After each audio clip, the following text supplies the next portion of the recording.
Hello all, good morning. Welcome back to my channel. So ఈరోజు అయితే నేను ఇంకొక వ్లాగ్తో మీ ముందుకైతే వచ్చేసాను. ఈరోజు మార్నింగే స్టార్ట్ చేశాను. ఇదొక మార్నింగ్ రొటీన్ లాగా. టైం అయితే 5:30 టైం అవుతుంది. సో నేను ఇంకా ఫాస్ట్గా లేచి బ్రష్ అవన్నీ చేసేసుకుని ఇంకా కుకింగ్ అయితే స్టార్ట్ చేసేసాను. మార్నింగే కుకింగ్ స్టార్ట్ చేసేస్తాను వెంటనే. బికాజ్ లేట్ అయితే మళ్ళీ నాకు కొంచెం భయంగా అనిపిస్తుంది. ఆ కర్రీ స్టవ్ మీద ఉన్నప్పుడే టెన్షన్ పడిపోతూ ఉంటాను, అది కుక్ అవుతుందా లేదా అని చెప్పి. సో అందుకనే ఇంకా లేట్ చేయకుండా వెంటనే అయితే కుకింగ్ స్టార్ట్ చేసేస్తున్నాను. ఆ రోజు వెజిటేబుల్స్ ఏం లేవు. సో నార్మల్ పప్పు టొమాటో అయితే చేస్తున్నాను. అండ్ మా హస్బెండ్ ఫేవరెట్ ఇంకా పప్పు టొమాటో ఎన్నిసార్లు చేసినా తింటారు. బట్ అయినా సరే వీక్లీ వన్స్ అయితే చేస్తాను నేను కన్ఫామ్గా. అందులోనూ మ్యాక్సిమం మండే ఆ టైంలోనే పప్పు చేస్తూ ఉంటాను. ఇంకా ఫ్రైస్ అలాంటివి ఏం పెట్టట్లేదు నేను, జస్ట్ పప్పు వండుతున్నాను. ఓన్లీ 2 కప్స్ తీసుకెళ్తారు. అందులో ఒక కప్పు పెరుగు, ఇంకొక కప్పు ఇంకా ఏదో ఒకటే కర్రీ. సో 2-3 కర్రీస్ వండడానికి అవన్నీ ఏం ఉండవు. అండ్ కలుపుకోవడానికి కూడా అవ్వదు కాబట్టి చాలా సింపుల్గా అయిపోయే చేస్తున్నాను ఈ మధ్యన. స్టార్టింగ్లో కొన్ని డేస్ చేశాను నేను ఒక ఫ్రై కర్రీ అలాగా. బట్ అవన్నీ సెట్ అవ్వట్లేదని చెప్పి ఇంకా సింగిల్ కర్రీలోకి అయితే షిఫ్ట్ అయిపోయాను. ఇంక ఇక్కడైతే నేను మిల్లెట్స్ కుక్ చేసేస్తున్నాను. మా హస్బెండ్ ఓన్లీ మిల్లెట్సే తింటారు.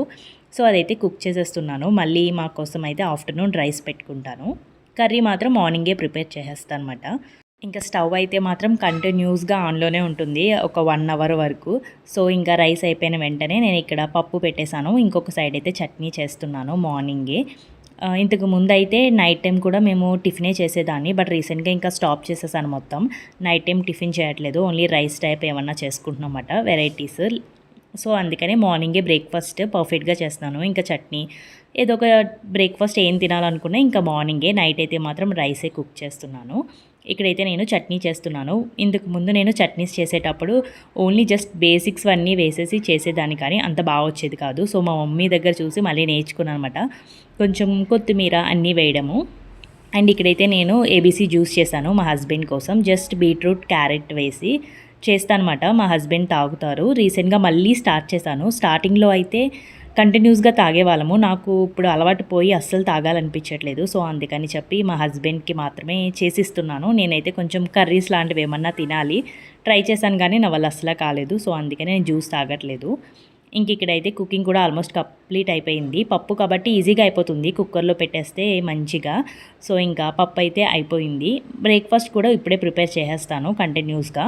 షార్ప్ 7:30కి 1 మినిట్ కూడా ఉండరు, వెంటనే వెళ్ళిపోతారు. సో అందుకని చెప్పి బ్రేక్ఫాస్ట్ కూడా చేసేసి రెడీగా పక్కన పెట్టేస్తాను. మేము బ్రేక్ఫాస్ట్ వెళ్ళిపోయిన తర్వాత ఇంకా ప్రశాంతంగా కూర్చుని అప్పుడు తింటా అనమాట. ఇంక ఇక్కడైతే నేను అవన్నీ కూడా బాక్స్లో ప్యాక్ చేసేస్తున్నాను చల్లారుతాయని. ఇక్కడైతే మా వాడు లెగిసిపోయాడు. మార్నింగే మధ్యన కొంచెం లేట్గా లేస్తున్నాడు. 6:30, 7 o'clock ఆ టైం వరకు అయితే పడుకుంటున్నాడు. ఇంతకు ముందు అయితే 5:30కే లేచేవాడు. నాకు అసలు టైం ఉండేది కాదు, కుకింగ్ చేసేటప్పుడు హడావిడి అయిపోయేది. ఇప్పుడైతే కొంచెం లేట్గానే లేస్తున్నాడు. ఇంకా నేను కూడా ఇక్కడ టిఫిన్ చేసేస్తున్నాను అనమాట, దోశ వేస్తున్నాను. మా వాడు కూడా కొంచెం వాళ్ళ డాడీతో పాటు కొంచెం తింటూ ఉంటాడు. సో మార్నింగే అంత హడావిడి ఏమి ఉండదు. వారి కోసం స్పెషల్గా టైం పెట్టాల్సిన పని. కొంచెం లైట్గా అల్లరి చేస్తాడు అంతే తప్ప కొంచెం పర్వాలేదు. సో వాళ్ళ డాడీ తిన్న ప్రతి దాంట్లోని హాఫ్ క్వాంటిటీ అయితే వాడికి సపరేట్గా ఇచ్చేయాలి, లేకపోతే అసలు ఒప్పుకోడు. సో అలాగా హాఫ్ బ్రేక్ఫాస్ట్ అయితే మా హస్బెండ్తోనే కంప్లీట్ అయిపోతుంది. ఇంక ఇక్కడైతే వెళ్ళిపోతున్నారు. సో ఇంకా బాయ్ చెప్పేస్తాము.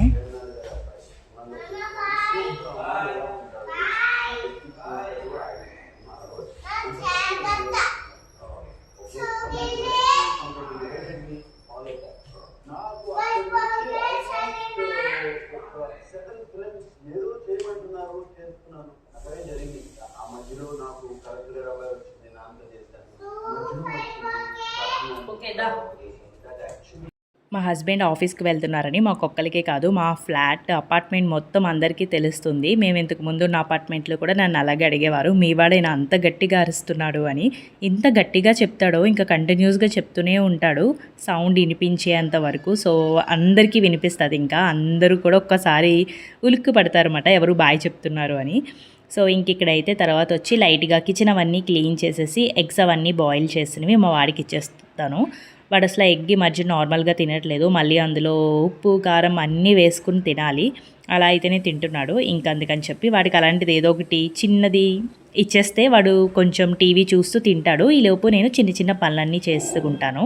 బట్ నేను చేసే ప్రతి పనిలోనూ మాత్రం వచ్చేస్తాడు, కొంచెమైనా హెల్ప్ చేసి వెళ్తాడు, లేకపోతే అసలు సాటిస్ఫై అవ్వడమాట. ఇక్కడ నేను వాషింగ్ మిషన్ ఆన్ చేస్తున్నానని వాడు కూడా వచ్చి హెల్ప్ చేస్తున్నాడు. మా పక్క బాల్కనీలో అయితే పావురాలు పిల్లల్ని పెట్టింది. లాస్ట్ టైం మేము ఇంట్లో ఉన్నప్పుడు మా బాల్కనీలో పెట్టింది. అమ్మ! ఎంత టైం పట్టిందో నాకు అవి క్లీన్ చేయడానికి. ఆల్మోస్ట్ 3 మంత్స్ వరకు అక్కడే ఉన్నాయి. అవన్నీ డైలీ స్మెల్ వచ్చేసేవి. క్లీన్ చేయడానికి ఉండేది కాదు. లాస్ట్‌కి ఇంకా వెళ్ళిపోయిన తర్వాత అయితే ఫుల్‌గా క్లీన్ చేశాను. పిజియన్స్ ఎక్కువ రాకూడదు అంటారు కదా! సో, నాకు అందుకు కొంచెం భయము. మళ్ళీ ఏమైనా పిల్లలు పెడతదేమో అని చెప్పి అస్సలు రానివ్వను నేనైతే. ఇంకా నెక్స్ట్ అయితే మేము ఫ్రెష్ అయిపోయి పూజ చేసుకుంటున్నాము. మా వాడికి పూజ చేయడం అంటే ఎంత ఇష్టమో మా వాడి కోసమైనా డైలీ చేయాలి నేను. అక్కడే కూర్చుని ఉంటాడు. ఎంతసేపు చేసినా అస్సలు కదలడు. అక్కడే కూర్చొని చూస్తూ ఉంటాడనమాట. అవన్నీ చేయడం అంటే ఇష్టం ఇంకా వాడికి. సో పూజ, టెంపుల్స్ ఇలాంటివంటే బాగా ఇంట్రెస్ట్. ఇంక ఇక్కడ కూడా మేము బ్రేక్ఫాస్ట్ వేసేసుకుని తినేస్తున్నాము. ఆల్మోస్ట్ లేట్ అయిపోతుంది. 10 ఆ టైంకి తింటాననుకుంటా. 9 కూడా అయిపోతుంది. 9-10 ఈ మధ్యలో అయితే బ్రేక్ఫాస్ట్ కంప్లీట్ అవుతుంది. మళ్ళీ మా వాడు ఇందాక హాఫ్ బ్రేక్ఫాస్ట్ తింటాడు కదా, రిమైనింగ్ హాఫ్ ఇప్పుడైతే నాతో కంప్లీట్ చేస్తాడు. ఎక్కువ తిండు, చాలా తక్కువ వాళ్ళ డాడీ ఉన్నప్పుడు ప్లేట్లోంచి తీసుకుని కొంచెం కొంచెం తింటాడు ఏదో సాటిస్ఫాక్షన్ కోసము. ఇంక ఇక్కడైతే మాతో పాటు మళ్ళీ బ్రేక్ఫాస్ట్ అయితే చేస్తున్నాడు. సో మా మార్నింగ్ రొటీన్ ఇలానే ఉంటుంది. మ్యాక్సిమం ఎవ్రీడే ఇలానే ఉంటుంది. 5 డేస్. వీకెండ్స్ మాత్రమే కొంచెం డిఫరెంట్గా ఉంటుంది. హోప్ఫుల్లీ ఈ వీడియో మీకు నచ్చింది అనుకుంటున్నాను. ఈ వీడియో కనుక మీకు నచ్చితే తప్పకుండా సబ్స్క్రైబ్ చేసుకోండి. Thank you so much for watching. Bye bye.